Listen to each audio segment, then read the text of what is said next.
my phone, I'm like, hold on, let me check the schedule. She keep talking.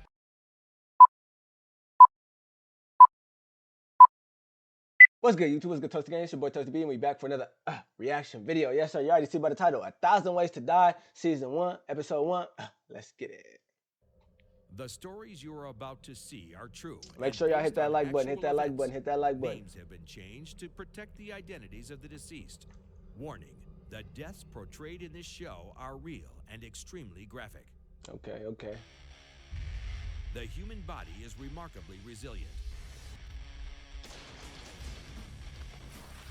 Every day we fight a new war against germs, toxins, injury, illness, catastrophe, and calamity. The fact that... Bro, if you don't know what 1,000 Ways to Die is either, 1,000 Ways to Die was a viral show about a good 10 years ago. 10 years ago. Maybe even more than that. Probably 15. But 1,000 Ways to Die was a bunch of weird ways people died. And I guess it's based on true stories. We survive it all is a miracle. Because every day we live, That we nigga face house. 1,000 ways to die. All right, let's see the first one. What's the first one? Know we're coming tonight, right? On a beautiful spring morning, Jeff Stewart and Jessica Barron were making their way to Las Vegas to do what lovebirds do, tie the knot. Oh, they was getting married in Vegas, huh? Oh, wait, 2 sugars and 2 creams, all right? Thanks. She got notes. Yeah, you should have told her to pick up a pound of cake too, shit. But as they clowned around at a rest stop, they had no idea their day was about to come undone. What happened? Stop! Please, come on. Let's just get in the car and go. We're so close. While mugging for their video camera, the young couple heard a terrible screaming. It was coming from behind the semi-truck that had just pulled to a stop. Hey, that nigga yelling is horrible. That nigga said, ah! What they saw was something that will haunt them forever. A man torn in two, clinging to life. What the? Frank Soriani had been under his pickup truck fixing a broken muffler. The driver of the semi didn't see Frank lying on the ground below and ran him over, severing his lower body from his upper torso. Boy, at that point, the insurance check, the lawsuit settlements, that ain't even worth it at this point, nigga. You just ran my whole legs off. They can't put this back. If I live, they can't do that. They can't reverse what you just did, buddy. Hell no. And in the contract, it would have been, if they ever invent robo bottom halves, I need one. You have to pay for it. Because you talking about, nigga, damn. The poor man was still alive. Well, when the bodies would be severed in half or blown in half, you see that a lot with war victims. You see it with people who get run over by a train that cuts them in half. As long as you have a complete circulation of blood in your body, you should survive it. If you cut off your legs, the circulation can still travel down the aorta. Bro, look at that. It can bypass the legs with no problem. No. With Frank still kicking. Hell no. I am not trying to be upper half Brent. I'm TOASTyB. No. Hell no. More or less, paramedics arrived to transport both halves of his body to a local trauma center. Imagine the nigga put your body in the damn chair and he put your legs, he put you in the gurney, you up there, you riding in the little chair, and you just see your legs sitting on the damn seat beside you without your upper half. Just your bend of your legs is just sitting on the chair. You see your feet and your legs just on the chair, no upper half though. You like, damn, man, I'm out of there at this point, buddy. Twist of fate, EMT crews lost an hour because each half was sent to a different hospital. Doctors spent several hours trying to save. Nigga legs ain't even ride with him. I was gonna say that, but I'm like, nah, they gotta put his legs in there. They sent that nigga head to the North Pacific Highway Hospital, and they sent that nigga legs to the bottom. Them niggas received the bottom. What the did they do that for? One of them niggas got his bottom half, and one of them niggas got his front half. They opened the I can't even talk. Nigga, them niggas opened this and was like, Nigga, this just some legs. Soriani's What life. the? But he finally expired, an incredible 3.5 hours after the accident occurred. Damn, rest in peace to my guy. Gosh, Lee. On September 10th, 1945, Lloyd Olson chopped off the head of a chicken for that night's dinner. Okay. To his surprise, the chicken remained alive for 18 more months. Lloyd had cut off the Nah, Lloyd knew what that chicken was. That wasn't no regular chicken. That's all I'm gonna say. Lloyd knew what the kind of chicken that was. That nigga said that chicken lived for another 18 months with no head, no brain. How was it thinking? What was it getting its cognitive skills? What was it eating?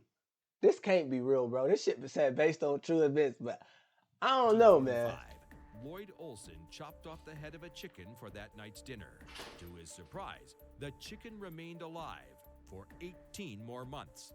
Lloyd had cut off the head, but much of the brainstem remained intact. Mike the headless chicken was fed grain and water through an eyedropper. Is this whole boss, right? This is the one. All right, I'm gonna dig it. Milos Dudek, a Why did they tell us that? Czechoslovakian immigrant, felt like a very lucky man. How deep you want? You want deeper? Brand new to this country with a wife and baby to support, his You want construction deeper? job was his lifeline. Milos was a model employee, if there ever was one. Tim McNamara, on the other hand, was a model for disaster. More often than not, he would show up nursing a major hangover. Today, he took the wheel of his dump truck flat out drunk.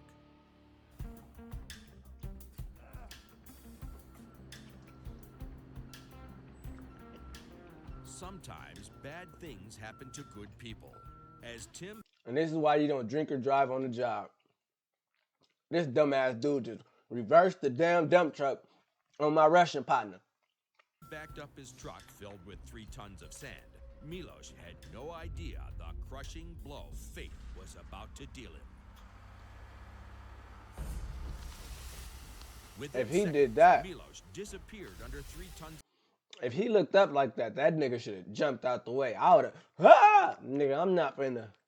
That's some movie shit, man. of sand. That nigga still dumping. His co-workers rushed to his rescue and quickly uncovered his head, allowing him to breathe. They thought they had saved him. Jimmy, say something. If you've got all this weight crushing in on you around your chest cavity, there's no way that your chest can expand because the weight of the sand would push your chest cage in. As you let air out, they increase the pressure so you can't open your lungs. He would get closer and closer to death with every breath. The only That's that man. They should have beat that man senseless in that damn car. Put him right there and dump some sand on his ass. Not like that, not for real. But that's why you don't drink. Period. Drinking, I feel like, is one of them things that you really be out of your mind. And with them other drugs, but drinking is something that should be illegal for only way sure. they could have saved him would have been to have really dug fast and gotten the sand away from his chest cage.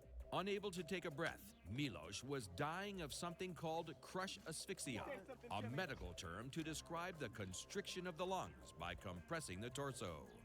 Unfortunately, this wouldn't happen very quickly. He would be aware of what's going on for probably a few minutes. Actually, Nah, that nigga was down there for 30 minutes. He was down there for 30 minutes dying. Yeah, that was just stupid. I don't know what the...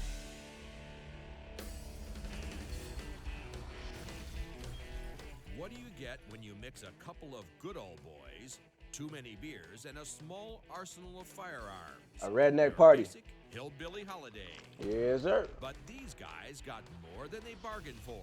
In a How? world where there's 1,000 ways to die, this one strikes you when you least expect it. Hey, make sure y'all hit that like button. Yeah, hit that like button, hit that subscribe button. Hey, get in the comment section. Let me know how you think these boys finna kill themselves or they die. Bobby Joe and Daryl were 2 brothers looking to blow off some steam. What better way than to jump into your pickup truck, go out in the middle of nowhere, and shoot off some guns? Other than the brain-crippling hangover they were facing, nobody gets hurt, and they get a day's worth of laughs. Things were going according to plan until Daryl decided to scare the pants off his little brother.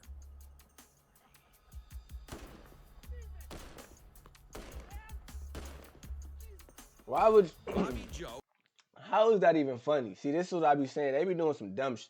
This ain't even funny. You do not even shoot no gun at nobody that you not intending to hit. Why what if it accidentally ricocheted off a rocket? What happened here, man? What happened here? meet Mark Vogel. I like how they be making it like the pictures like the goosebumps, like it's a still shot into the video. Or what's left of him. As paramedics carry his decomposed body out of his suburban Paris home, it's important not to feel pity What happened to my boy? Why we can't feel pity for him? for his lost soul. Why? This death should be filed under what in God's name was he thinking? What'd he do? Mr. Vogel was a classic recluse, preferring the creepy and the crawly over his fellow man.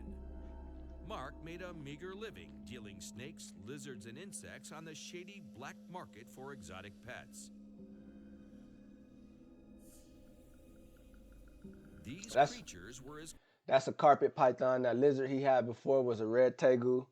comfort and constant The other one was a companions. corn snake. That's a red Several were tegu. deadly and not to be taken lightly. But it Tarantula. was his fascination for the smallest of his friends that led to his ultimate demise. Mark so loved his black widow spider, he gave it a name, Elvira. And he I don't know why the fuck you playing with a black widow. All of them other snakes was basic, like pet trade snakes, like hobbyist snakes. Nothing too major in that lizard. I don't know why you playing with black widows though. That's a regular spider you see around the house, buddy. You don't pay for those. You kill those. He longed to be closer to his tiny femme fatale. Snake handlers are often bit so many times they build up an immunity. Mark thought he could do the same thing. So one fateful day, he lowered his arm into Elvira's home and took her best shot. Stupid. Just dumb. Hey, at first I was gonna feel bad for him, but nigga, well, how they know this story? He dead. If they ain't got no camera footage, how they know this? Within an hour of being bit, Mark began experiencing all the symptoms associated with a black widow bite, starting with severe stomach pains. His body was now in a free fall of failing health.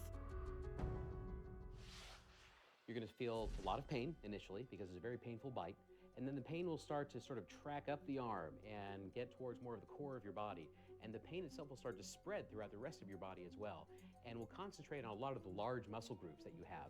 One of the most interesting places where we see a lot of the pain and rigidity and stiffness is right there in the abdominal muscles. So sometimes these patients come in, they actually look like they're having appendicitis or maybe a bowel obstruction or something like that. Primarily what Yeah, bro, I ain't fucking with no black widow, bro. I see a black widow, he's got to go. My grandma got bit by something in her like side of her like stomach back area, bro. That shit left a hole like this big, nigga. Leaking pus. Hell no, I am not doing. I'm not getting bit by nothing, buddy.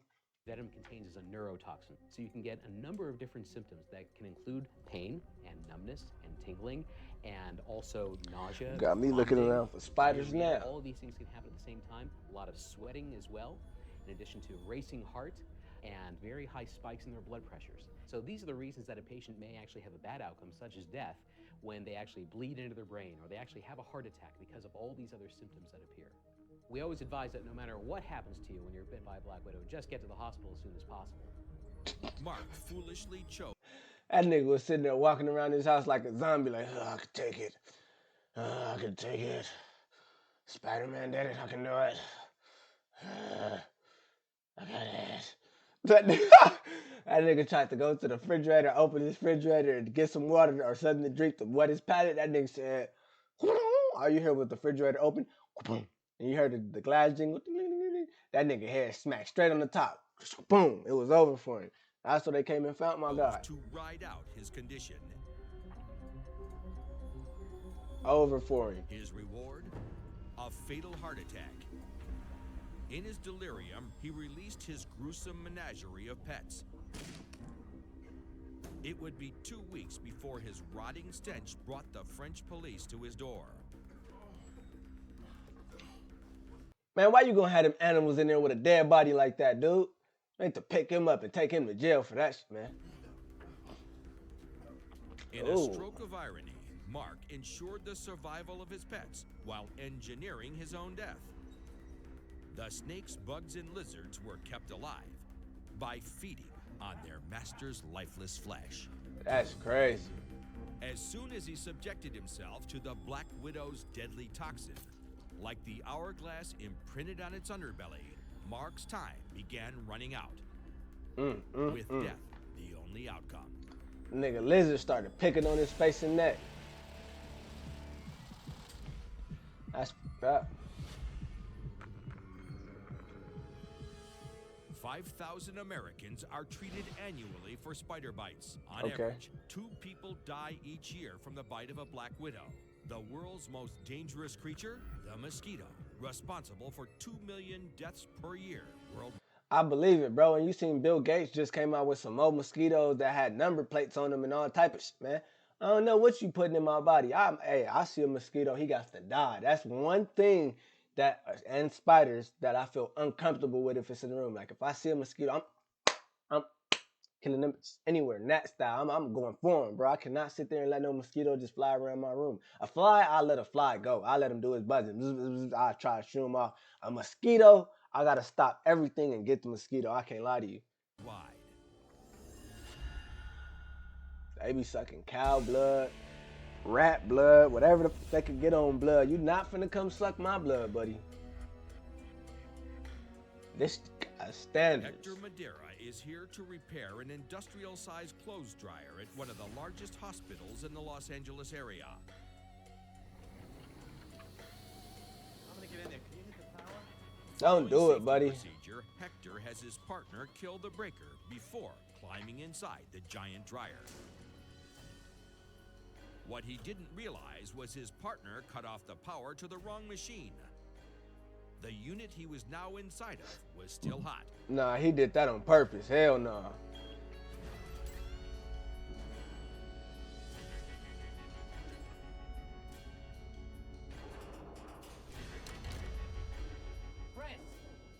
Hector was trapped. He knew he had only a few seconds before the dryer would start its cycle. Bro, imagine you was in that dryer, bro, and you just heard that click. And you know ain't nobody right there. You know, damn, you just hoping. Damn, I hope somebody looking this motherfucker. I hope somebody walk by this way. You know it's just you and the homie. And if he don't come get you, nigga, it's over. Look at this. I don't know if this is the real like camera footage. Nah, because this is reenactment. I don't know, but 9/16, basically the same shit upside down as 9/16. Oh, hell no.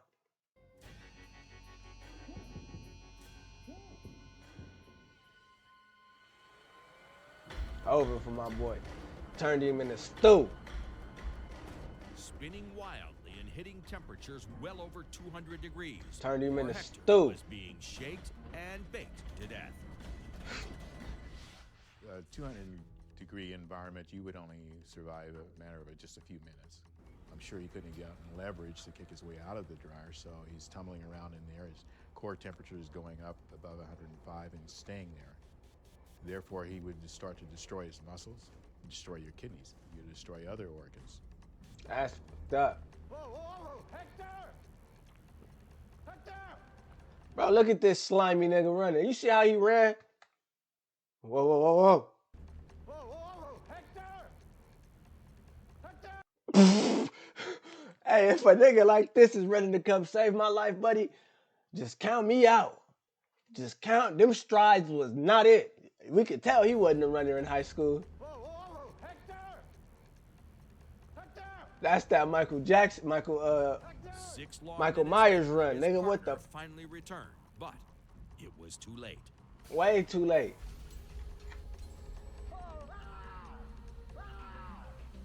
An An unusual fate, but not Right, unheard my of. boy, alive. Each year, as many as 20 others perish in a similar manner. Oftentimes, teenagers looking for a thrill ride, but finding themselves trapped in a machine set. So he was in there for Tumble 4 die. minutes. Ooh. Burnt him. Who lives and who dies? Sometimes it's just a matter of luck. It was another day of racing at Daytona Speedway, America's temple of high speed and Hey, I ain't gonna lie, bro. NASCAR seemed fun, bro. I'd go to a NASCAR event and watch NASCAR races, and that shit seemed fun. I ain't gonna lie, just hearing the loud, vroom, vroom, vroom, vroom, vroom, vroom, vroom.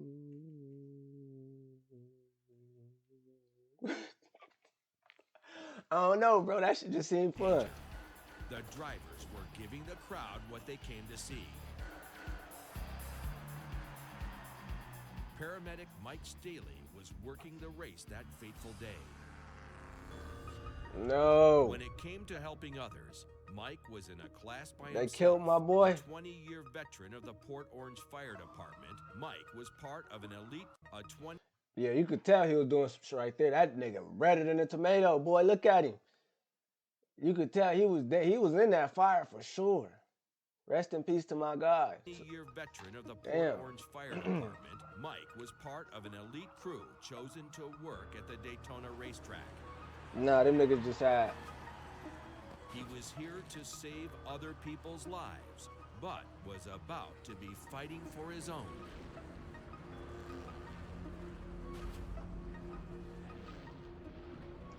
Bro, why it look like he rammed that car though? Look at him. Did they set him up? No, you wasn't on you wasn't on an elite group. You was just on one of them high class groups that was able to go to events and do your job because you was in a little group. But look though, look, it looked like this nigga rammed him though. If I'm not mistaken, it looked like he Was rammed about him. to Look, be fighting for his own. boom, he rammed that nigga.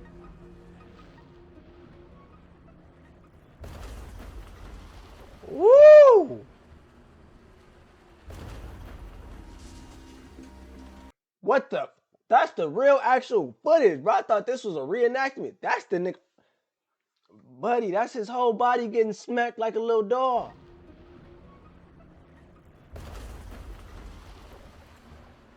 No. Did he hit him after?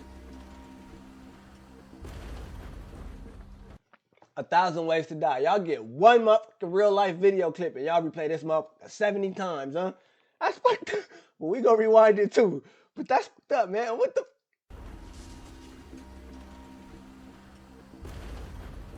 Damn. And he ran him over after. The out-of-control race car smashed into him at 100 miles per hour and wound up pinning him under 2,000 pounds of hot steel. Damn, who just? And wound up pinning him under 2,000 pounds of hot steel. Why he just fell out like that? And wound up pinning him under 2,000 pounds of hot steel. Nigga, it's a nigga who really, he was talking to you in the car, making sure you was all right, bro. You should go over there and help him. Nigga, he just got hit. Boom, bam, by the car for real. His body got hit. And nigga, he under the car, you gonna go, ah, nah, hell nah. Steel. I go to move my hips and nothing's working. I go to move my legs and nothing's working. And the only thing that I could smell was my own human Oh, you flesh, still alive? melting to the vehicle. Salute, Mike was salute, airlifted salute, to a salute. local hospital where surgeons worked feverishly to pull him back from the brink of death. You ask anybody who sees the film, he's lucky to be alive. Once stabilized, the hospital staff had to piece together Mike's shattered body, which they described as a bag of grape nuts. I'm no stranger to danger and the fact of having things come around me and being a survivor. I plan for it. I live for it every day. Who lives and who dies? Shout out to Someone you. else might not have survived such a violent impact. Hell It nah. was the worst day of paramedic Mike Staley's life, and the luckiest. Fuck. Hey, this was 1,000 Ways to Die. You already know what I'm going to say, man. Stay lit, get chips, don't quit. We're on the road to some big numbers. Get in the comment section. Let me know what you think of this video. Like, comment, subscribe. Let's get it.